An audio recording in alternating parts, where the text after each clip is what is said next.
Students, जैसा कि आपने पिछले सेट में देखा था कि मैंने 20 क्वेश्चन से एमसीक्यू बढ़ाकर 50 कर दिया था। तो आज भी हमारा जो सेट है, सेट नंबर 7, वो 50 प्रश्नों का ही है। अभी आप छुट्टी में हैं तो आप 50 प्रश्न आसानी से हल कर सकते हैं।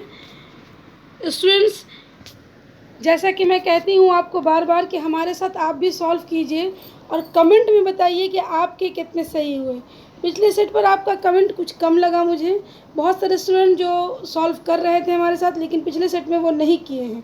तो स्टूडेंट्स, ऐसा नहीं होना चाहिए। आपको रेगुलर अपनी तैयारी को रखना है, डिसकंटिन्यू नहीं करना है।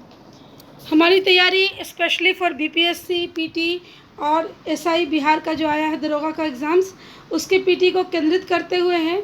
लेकिन क्योंकि आप सब जानते हैं कि जीके जीएस सभी एग्ज़ाम्स के लिए महत्वपूर्ण होते हैं, तो आप ये ना सोचें कि मैंने तो बीपीएससी फिल किया ही नहीं तो मैं क्यों करूं, मैंने बिहार एसआई किया ही नहीं तो मैं क्यों करूं।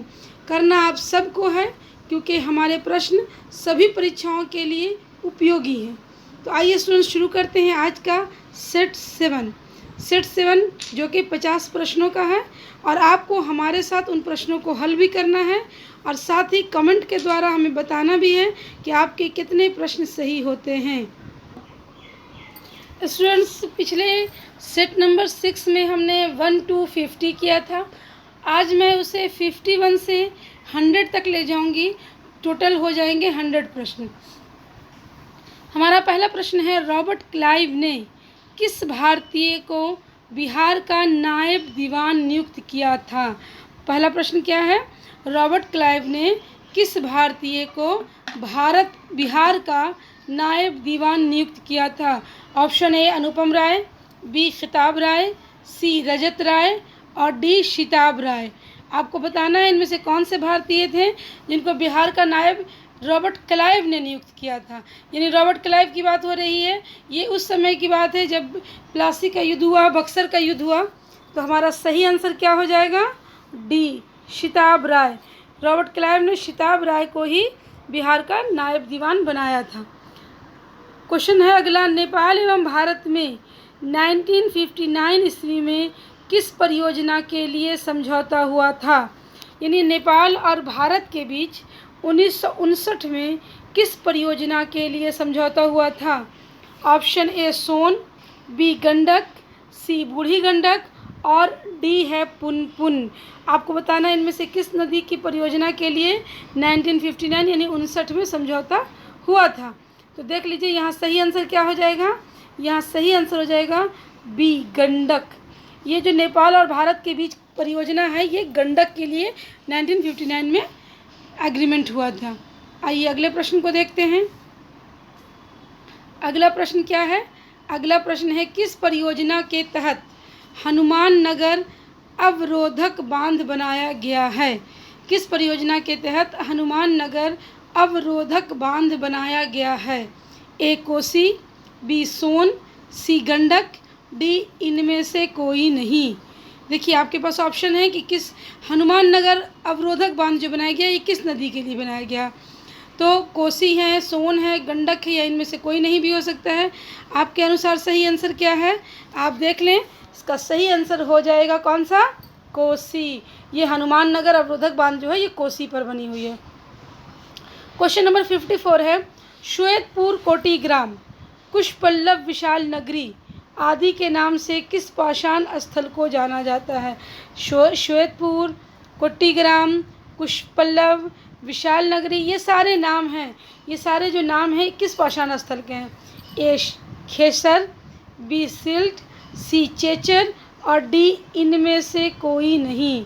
देखिए मैं आपको बता दूं कि बिहार में पाषाण काल के जो पुरातत्व मिले हैं वो मुख्य रूप से मिले हैं कहाँ कहाँ से। वो हमको मुंगेर से मिले हैं, नालंदा से मिले हैं, गया से मिले हैं, चिरान से मिले हैं, चेचर से मिले हैं। चेचर जो कि वैशाली डिस्ट्रिक्ट में पड़ता है। तो ये श्वेतपुर, कोटीग्राम, कुशपल्लव, विशाल नगरी, ये सारे नाम किसके हैं, चेचर के। तो इसका ऑप्शन कौन सा हो जाएगा, 54 का सही आंसर सी हो जाएगा। 54 का सही आंसर कौन हो जाएगा, सी। आइए आगे प्रश्नों को देखते हैं।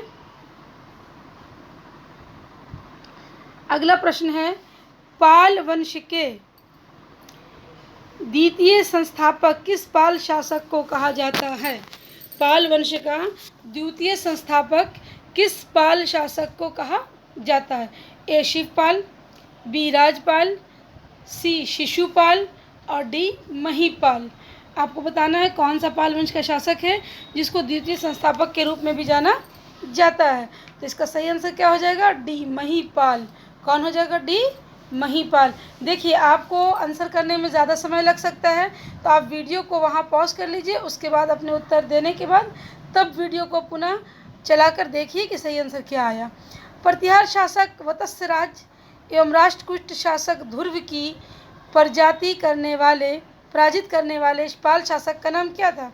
यानी कि प्रतिहार शासक वत्स्य राज और राष्ट्रकूट शासक ध्रुव को पराजित किसने किया था और वो शासक किस वंश का था? पाल वंश का था। उसका नाम आपको बताना है। ए अशोकपाल, बी धर्मपाल, सी शिशुपाल और डी महीपाल। यहाँ शासकों के नाम दिए हुए हैं। इसका सही आंसर क्या हो जाएगा? धर्मपाल। धर्मपाल ही वो शासक था जिसने प्रतिहार शासक वत्स्य राज और राष्ट्रकूट शासक ध्रुव दोनों को हराया था।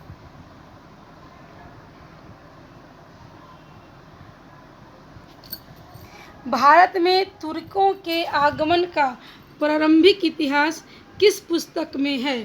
तुर्कों के आगमन का जो अर्ली स्टेज का हिस्ट्री है वो किस पुस्तक में है? Option A George Eastman, option B Tabaqat Nasiri, C ग़ुलाम से सैनिक तक और डी जॉन हेनरी। ये पुस्तकों के नाम हैं जो सल्तनत काल से संबंधित हैं। तो यहाँ आपको बताना है कि तुर्कों के आगमन का पहला प्रमाण किससे मिलता है? जो अर्ली स्टेज का हिस्ट्री वो कहाँ से मिलता है? तो इसका सही आंसर हो जाएगा तबाक़त नसीरी। सबसे पहला किससे मिलता है? तबाक़त नसीरी से। सैफ खान के मदरसे पटना का प्रसिद्ध ईरानी यात्री ने 1807 में भ्रमण किया था। यानी कि जो सैफ खान का मदरसा था पटना में, इसका यात्रा किया था एक ईरानी यात्री ने 1807 में। आपको बताना है उस ईरानी यात्री का नाम क्या था? ए मोहम्मद अफरोज़, बी मोहम्मद रिक़वी, सी अहमद बहानी, डी अहमद दुलानी। आपको बताना है वो कौन थे जिन्होंने यात्रा किया था। तो इसका सही आंसर क्या हो जाएगा? अहमद बहानी। 1807 ईस्वी में अहमद बहानी ने पटना के इस मदरसे का भ्रमण किया था जिसको शेख खान के मदरसे के नाम से जाना जाता था। किसने किया था? अहमद बहानी ने।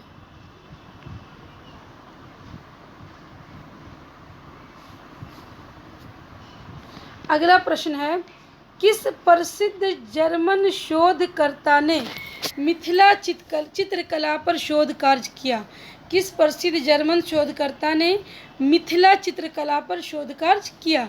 ए ऑप्शन में John Henry, B George Eastman, C George Smith and D Eric Smith.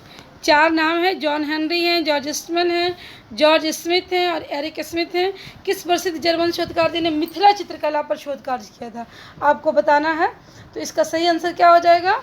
Eric Smith. कौन हो जाएंगे? Eric Smith. कली का अंश, सर्वछत्रतांत, दूसरे परशुराम का अवतार, भार्गव, एकराट आदि किस राजा को कहा गया है? यानी कि ये सारे उपनाम किस शासक के हैं? महापद्मनंद का, धनानंद का, महापद्मनंद का, इनमें से कोई नहीं। तीन ऑप्शन हैं। ये नंद वंश के शासकों के नाम हैं। आपको बताना है कि इनमें से सही आंसर क्या होगा। तो सही आंसर हो जाएगा महापद्मनंद का ही नाम था। कली का अंश, सर्वछत्रांत, क्योंकि वो अपने आप को क्षत्रियों का नाश करने वाला बताता था और अपने आप को परशुराम के अवतार की का भी उपाधि उसने दे रखा था। एकराट और भार्गव भी उसके ही उपनाम थे। महापद्मानंद।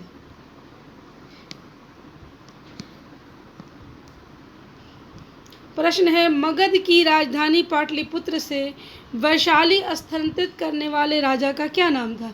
यानी मगध की राजधानी को पाटलिपुत्र से वैशाली कौन ले गया था? ए शेषनाग, बी शिशुपाल, सी धनधर्मा, डी शिशुनाग।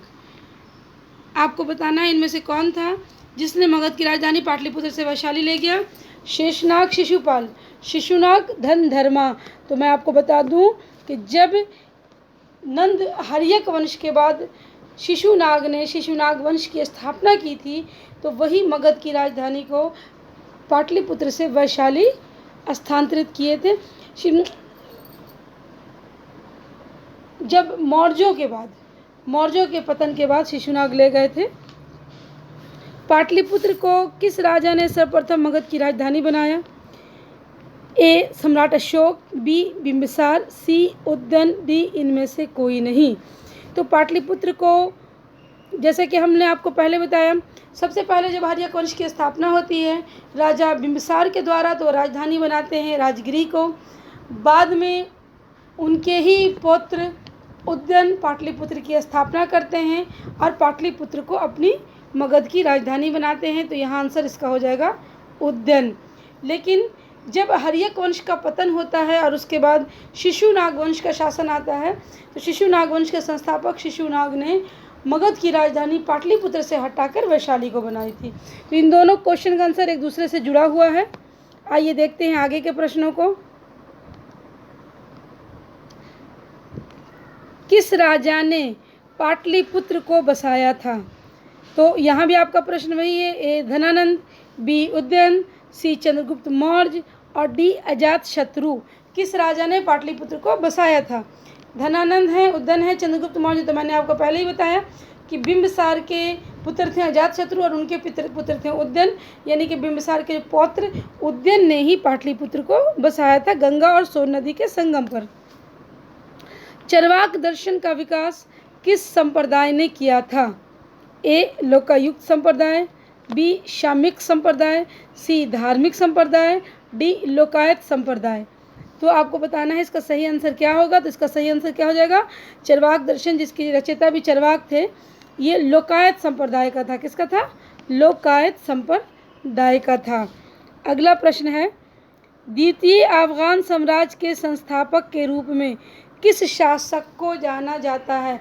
यानी कि द्वितीय अफगान साम्राज्य के संस्थापक के रूप में किस शासक को जाना जाता है? ए हुमायूं, बी अकबर, सी बाबर, डी शेर खां। तो हुमायूं, अकबर, बाबर ये तीनों मुग़ल थे। अफगान शासक कौन थे? शेर खां, जिन्होंने शेर शाह सूरी के नाम से शासन किया था। तो इसका सही आंसर क्या हो जाएगा? डी, क्योंकि अकबर भी मुग़ल थे, हुमायूं भी मुग़ल थे और बाबर भी मुग़ल थे। इन्होंने अफगानी सत्ता की स्थापना नहीं की थी। अकबर का अग्रदूत किस शासक को कहा जाता है? शेर शाह, हुमायूं, तैमूरलंग, शाहजहाँ। तो अकबर का जो अग्रदूत कहा जाता है, क्योंकि अकबर ने बहुत सारी नीतियों का जो अनुसरण किया था वो शेरशाह के ही नीतियों का किया था। शेरशाह के बाद हुमायूं गद्दी पे बैठे थे, लेकिन हुमायूं बहुत लंबे समय तक गद्दी पे नहीं रह पाए और फिर अकबर का ही शासन आता है। तो अकबर के दूत के रूप में, अग्रदूत के रूप में शेरशाह को ही जाना जाता है। अगला प्रश्न देखिएगा, नालंदा विश्वविद्यालय की स्थापना किस शासक के प्रयास से हुई थी? यानी कि नालंदा विश्वविद्यालय की स्थापना किसने की थी? स्कंदगुप्त, इंद्रगुप्त, कुमारगुप्त प्रथम और समुद्रगुप्त। इनमें से कौन था जिसने नालंदा विश्वविद्यालय की स्थापना का प्रयास किया था? तो इसका सही आंसर हो जाएगा कुमारगुप्त प्रथम। क्या हो जाएगा? कुमारगुप्त प्रथम। आइए आगे के प्रश्नों को देखते हैं। मगध में भीषण अकाल किसके शासनकाल में पड़ा था? यानी मगध जो था उसमें सबसे ज़्यादा अकाल किसके शासनकाल में भीषण अकाल पड़ा था? ए समुद्रगुप्त, बी इंद्रगुप्त, सी कुमारगुप्त, डी चंद्रगुप्त मौर्य। तो आपको बता दूं कि मगध में अकाल पड़ने की कारण ही चंद्रगुप्त मौर्य ने जैन धर्म को ग्रहण किया और अपने शरीर को संलेखन विधि से नष्ट करने के लिए वो मैसूर के श्रवणगल बेला में गए थे और वहाँ भूखे प्यासे रहकर अपने शरीर का त्याग किया था। तो इसके आंसर क्या हो जाएगा? चंद्रगुप्त मौर्य। इसका आंसर क्या हो जाएगा? चंद्रगुप्त मौर्य, क्योंकि चंद्रगुप्त मौर्य के ही शासनकाल में भीषण अकाल पड़ा था। मगध राज्य को एक साम्राज्य का गौरव प्रदान करने वाले शासक का नाम क्या था? मगध राज्य जो था इसको एक साम्राज्य के गौरव दिया था किसने? ए कालाशोक, बी बिंबिसार, सी बिंदुसार और डी इनमें से कोई नहीं। तो पहली बार मगध राज्य को एक साम्राज्य बनाया था बिंबिसार ने, जो कि हर्यक वंश के शासक थे। या महाजनपद का काल से निकलकर एक साम्राज्य की जो नींव रखी थी वो हर्यक वंश के समय में बिंबिसार ने रखी थी।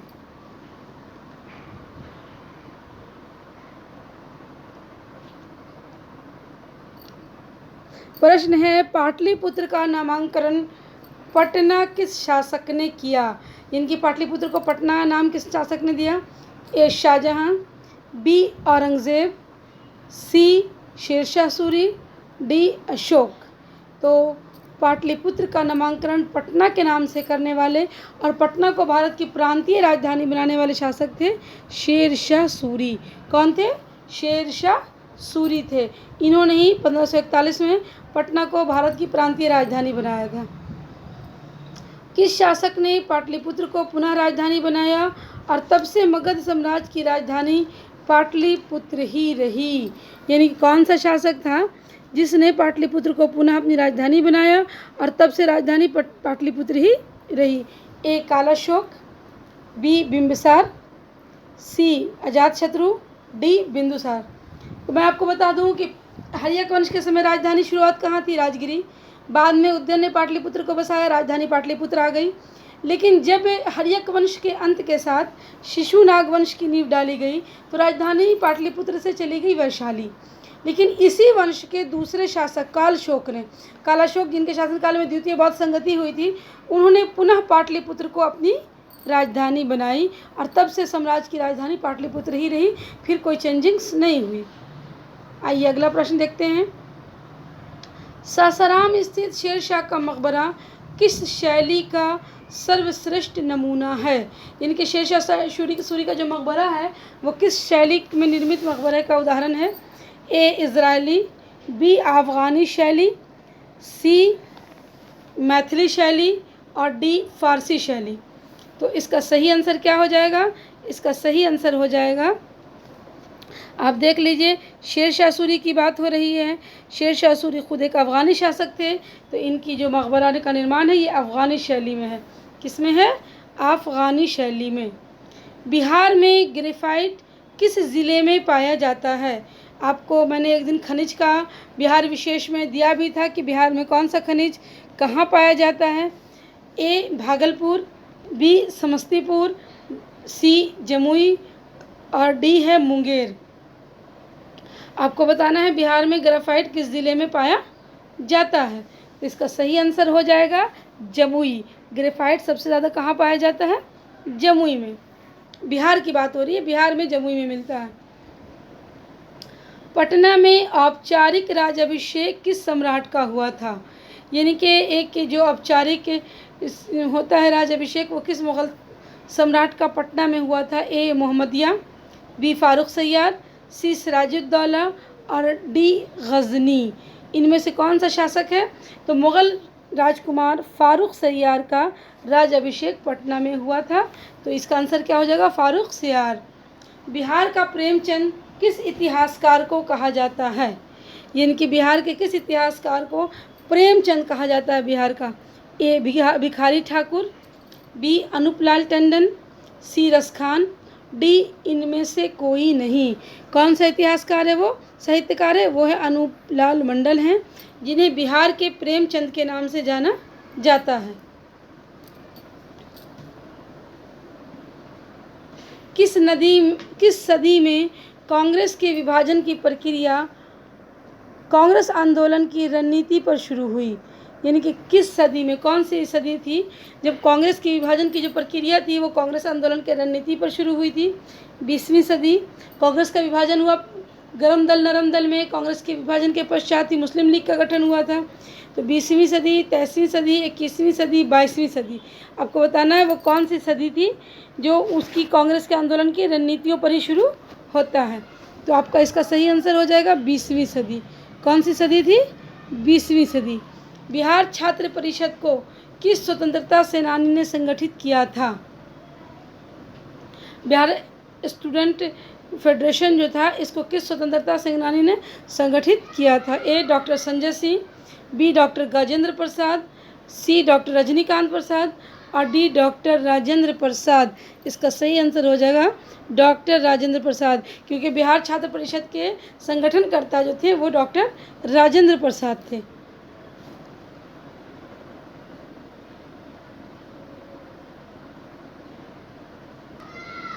क्वेश्चन है अगला, रानी का अभिलेख किस स्तंभ लेख को कहा जाता है? ए अशोक स्तंभ, बी कौशाम्बी, सी शिलापट और डी इनमें से कोई नहीं। तो मैं आपको बता दूं कि जो कौशाम्बी का स्तंभ लेख है इसे ही रानी का अभिलेख के नाम से जाना जाता है। किस अभिलेख को? कौशाम्बी के अभिलेख को रानी के अभिलेख के नाम से जाना जाता है। क्वेश्चन नंबर 79 है, किस उद्यान को राज्य का पहला प्लास्टिक निषिद्ध क्षेत्र बनाया गया है? यानी कौन सा उद्यान है जिसे पहला, बिहार राज्य का पहला प्लास्टिक निषिद्ध क्षेत्र बनाया गया है, जहां हम प्लास्टिक का प्रयोग नहीं कर सकते हैं? वो कौन सा क्षेत्र है? आप देखिए यहाँ पर आपके पास ऑप्शन है, संजय गांधी जैविक उद्यान, परमा डॉल्फिन अभ्यारण्य, कांवर पक्षी विहार और नकटी पक्षी विहार। ये चारों बिहार के ही उद्यान हैं। तो इनमें से कौन सा है जिसे पहला प्लास्टिक मुक्त बनाया गया है? प्रश्न क्या था? प्लास्टिक मुक्त उद्यान किसे बनाया गया है? तो सही आंसर क्या हो जाएगा? संजय गांधी जैविक उद्यान, यानी कि पटना जू। पटना का जो जू है, चिड़ियाघर है, इसका ही नाम है संजय गांधी जैविक उद्यान। यहाँ प्लास्टिक की कोई भी वस्तु अंदर ले जाना बैन्ड है, मना है। ये प्लास्टिक मुक्त है। आप अगर अपने साथ कोई थैली, कोई प्लास्टिक की सामग्री ले जाते हैं तो इसे गेट पर ही आपसे लेकर फेंक दिया जाएगा। गैंडा प्रजनन का एशिया का सबसे बड़ा एवं विश्व का दूसरा बड़ा केंद्र किस उद्यान में स्थापित है? यानी किस उद्यान में एशिया का सबसे बड़ा और विश्व का दूसरे नंबर का गेंडा प्रजनन का जो है वो क्षेत्र है? नंबर 1 भीम बांध वन जीव अभ्यारण्य, बी गौतम बुद्ध वन जीव अभ्यारण्य, सी संजय गांधी जैविक उद्यान पटना जो है आपका जू, और डी इनमें से कोई नहीं। तो गेंडा प्रजनन के लिए विशेषतः संजय गांधी जैविक उद्यान को एशिया में प्रथम और विश्व में दूसरा दर्जा प्राप्त है। अगला प्रश्न है, राज्य की जनसंख्या वृद्धि दर ऋणात्मक, माइनस में जब जाएगी तो वो ऋणात्मक होती है, -0.97% किस दशक में थी? यानी कौन सा साल दशक था जब हमारे भारत की में बिहार की जो खासकर प्रजनन दर थी वो ऋणात्मक रही, जनसंख्या वृद्धि दर? 1901 से 11, बी 1911 से 1931, सी 1911 से 1921 और डी 1911 से 1941। इसमें से सही आंसर कौन सा होगा आपको देखना है। तो इसका सही आंसर हो जाएगा 1911 से 1921। ये जो पीरियड है इसमें जनसंख्या वृद्धि दर माइनस में थी, ऋणात्मक थी। बिहार राज्य से किस देश की सीमा जुड़ती है? ए पाकिस्तान, बिल्कुल नहीं, पाकिस्तान भारत की सीमा नहीं जुड़ती है एक दूसरे से। म्यांमार से भी नहीं जुड़ती है, बांग्लादेश से भी नहीं जुड़ती है। तो बिहार की सीमा किससे जुड़ती है? नेपाल से, क्योंकि बिहार का जो उत्तरी क्षेत्र है वो नेपाल से ही निर्मित है। बिहार के उत्तर में नेपाल है और दक्षिण में आपको झारखंड है, पूर्व में पश्चिम बंगाल है और पश्चिम में उत्तर प्रदेश है।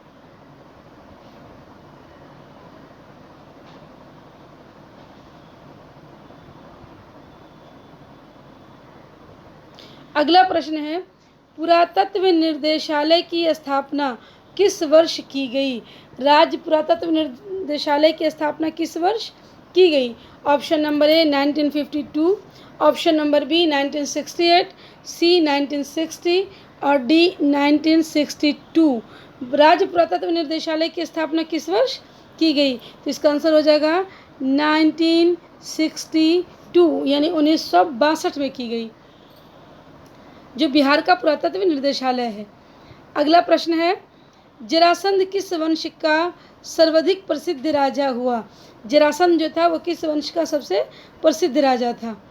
ए बृहद्रथ वंश, बी अग्निवंश, सी सूर्यवंश और डी यदुवंश। तो इसका सही आंसर क्या हो जाएगा? वृहद्रथ वंश। जरासंध वृहद्रथ वंश का शासक था और इसको मगध का संस्थापक भी कहा जाता है। मिथिला का स्वर्ण युग किस वंश के शासनकाल को कहा जाता है? यानी कि मिथिला का जो स्वर्ण युग है वो किस वंश के शासनकाल को कहा जाता है? आपको बताना है। ए में यदुवंश, बी में सूर्यवंश, सी में अग्निवंश और डी में है कर्नाट वंश। जैसे भारत का स्वर्ण युग हम किसको बोलते हैं? गुप्त साम्राज्य को। लेकिन यहाँ मिथिला की बात हो रही है कि मिथिला का स्वर्ण युग किस वंश को कहा जाता है? तो इसका आंसर हो जाएगा कर्नाट वंश। क्या हो जाएगा? कर्नाट वंश। कौशिकी किस वस्तु का ब्रांड नाम है? कौशिकी किस वस्तु का ब्रांड नाम है? ए ब्रेड, बी रेशम धागा, सी तेल और डी चावल। ये कौशिकी आप बताइए किसका ब्रांड नेम है? आपके पास ब्रेड है, रेशम धागा है, तेल है और चावल है। तो इसका सही आंसर हो जाएगा रेशम धागा। कौशिकी रेशम धागा का ब्रांड नेम है। किसका ब्रांड नेम है? रेशम धागा का।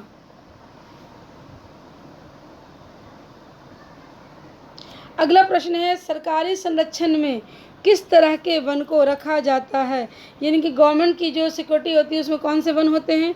ए सुरक्षित वन, बी सदाबहार वन, सी निजी वन और डी इनमें से कोई नहीं। इसका सही आंसर कौन हो जाएगा? सुरक्षित वन। जो सुरक्षित रखने वाले वन हैं उनको ही सरकारी संरक्षण में रखा जाता है। पहली बार 16 महाजनपद का वर्णन किस जैन साहित्य में है?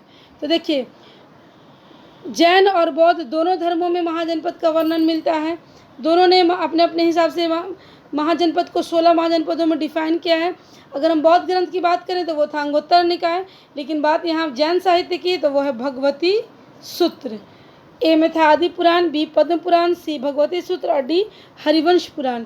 लेकिन जो 16 महाजनपदों का वर्णन है वो है भगवती सूत्र में।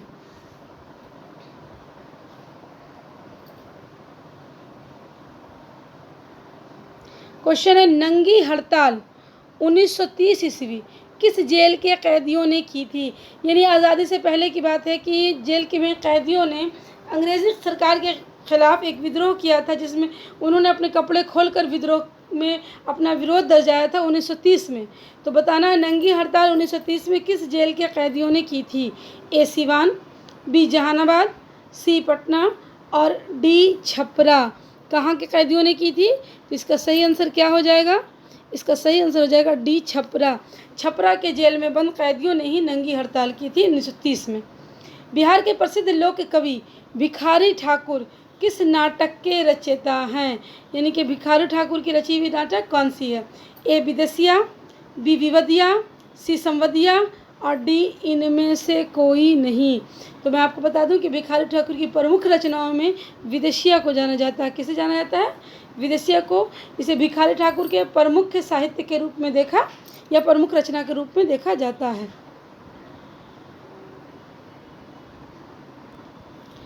बिहार के किस जिले में चाय का सर्वाधिक उत्पादन किया जाता है? ए अरावली, बी किशनगंज, सी कटिहार और डी बेगूसराय। बिहार में चाय का उत्पादन मैं आपको बता दूं कि सिर्फ और सिर्फ एक ही ज़िला में होता है और वो ज़िला है किशनगंज। बिहार में और कहीं चाय की खेती नहीं होती है, मात्र एक ज़िले में होती है और वो है किशनगंज। सुमगधी के रूप के नाम से किस नदी को जाना जाता है? सुमगधी के रूप में किस नदी को जाना जाता है? ए गंडक, बी सकरी, सी फल्गु और डी सोन नदी। किसे जाना जाता है? सकरी नदी को। सुमगधी के रूप में सकरी नदी को जाना जाता है। आइए अगले प्रश्न को देखते हैं। लाखनदेई और करनाली के नाम से किस नदी को जाना जाता है? लखनदेई और करनाली के नाम से किस नदी को जाना जाता है? ए घाघरा, बी सोन, सी गंडक और डी पुनपुन। 4 नदियों के नाम हैं, आपको बताना है इनमें से कौन सी नदी है जिसको जाना जाता है लखनदेई और करनाली के नाम से। तो आपका सही आंसर कौन सा हो जाएगा? आपका सही आंसर हो जाएगा घाघरा नदी। कौन सी नदी? घाघरा नदी। इंद्रपुरी बराज का निर्माण 1968 में किस नदी पर किया गया? इंद्रपुरी बराज जो है इसका निर्माण 1968 में किस नदी पर किया गया? गंडक, कोसी, सी बूढ़ी गंडक, डी सोन नदी। आपको बताना है इंद्रपुरी बराज जो 1968 में निर्मित है किस नदी पर निर्मित है? तो इसका सही आंसर हो जाएगा सोन नदी पर। किस पर निर्मित है? सोन नदी पर निर्मित है। किसकी सलाह से मंत्रिपरिषद के अन्य सदस्यों की भी नियुक्ति राज्यपाल करते हैं? ए प्रधानमंत्री, बी मुख्यमंत्री, सी राष्ट्रपति और डी राज्यपाल। राज्यपाल जो मंत्रिपरिषद के सदस्यों की नियुक्ति करते हैं वो मुख्यमंत्री के कहने पर करते हैं। किसके कहने पर करते हैं? मुख्यमंत्री के। तो इसका आंसर हो जाएगा बी। किसकी नियुक्ति होती है? मुख्यमंत्री के कहने पर। मिथिला शैली में मछली की आकृति का किसका प्रतीक है? यानी कि मिथिला शैली में जो मछली की आकृति होती है वो किसके प्रतीक के रूप में दिखाई जाती है? ए धन संपत्ति, बी सुख वैभव, सी काम उत्तेजना और डी इनमें से कोई नहीं। तो इसका सही आंसर हो जाएगा सी काम उत्तेजना। क्वेश्चन है प्रथम बौद्ध सभा किस नगर में आयोजित की गई थी? ए राजगीर, बी नवादा, सी बोधगया और डी सारण। तो आपको बता दें कि सबसे पहले गौतम बुद्ध की मृत्यु के समय जब उनकी मृत्यु होती है तो 483 ईसा पूर्व में अजात शत्रु ने पहली बौद्ध संगति बुलाई थी और वो बुलाई थी कहाँ? राजगीर के सप्तकर्णी गुफा में। तो आंसर ए हो जाएगा राजगीर। क्वेश्चन नंबर 98 है रुद्र दमन भारत की विभिन्न उपलब्धियां किस अभिलेख में वर्णित हैं? ए प्रतापगढ़, बी वैशाली, सी डुबरीगढ़ और डी जूनागढ़। कहाँ वर्णित है इनकी उपलब्धि? तो इनकी उपलब्धि वर्णित है डी जूनागढ़ में। कहाँ वर्णित है? जूनागढ़ में। आइए आगे देखते हैं प्रश्न नंबर 99। अशोक को बुद्ध शाक किस अभिलेख में कहा गया है? मास्की, ए, बी में अरामई, सी में कंधार और डी में सारनाथ। देखिए अशोक के नामों का अभिलेख 4 अभिलेख से मिला नामों का उल्लेख। मास्की है, नट्टूर है, गुर्जर है और उडलगिरन है। लेकिन यहाँ बात है कि अशोक को बुद्ध शाक किस अभिलेख में कहा गया है? तो बुद्ध शाक अशोक को कहा गया है मास्की के ही अभिलेख में। किस में कहा गया है? मास्की अभिलेख में। अशोक को प्रियदर्शी किस अभिलेख में कहा गया है? यानी अशोक के लिए प्रियदर्शी शब्द का प्रयोग किस अभिलेख में हुआ है? कलसी, भाब्रू, मानशोहरा और धौली। तो अशोक को प्रियदर्शी कहा गया भाब्रू अभिलेख में। किस में कहा गया है? भाब्रू अभिलेख में। तो डियर स्टूडेंट्स आज हमने 51 से 100 कंप्लीट किया। आई होप मेरे साथ आपने भी किया होगा या कर रहे होंगे। तो कंप्लीट कीजिए और कमेंट के द्वारा अपने स्कोर अवश्य बताइए। तैयारी चालू रखिए क्योंकि मैं बार बार कहती हूँ जितना कठोर संघर्ष होगा उतना ही बड़ी सफलता आपको मिलेगी। तो सफलता बड़ी पाने के लिए परिश्रम और संघर्ष दोनों को मजबूत बनाकर लंबे रेस के घोड़े की तरह आपको लड़ना होगा। तो स्टूडेंट्स आज के लिए इतना ही रखते हैं। Bye bye.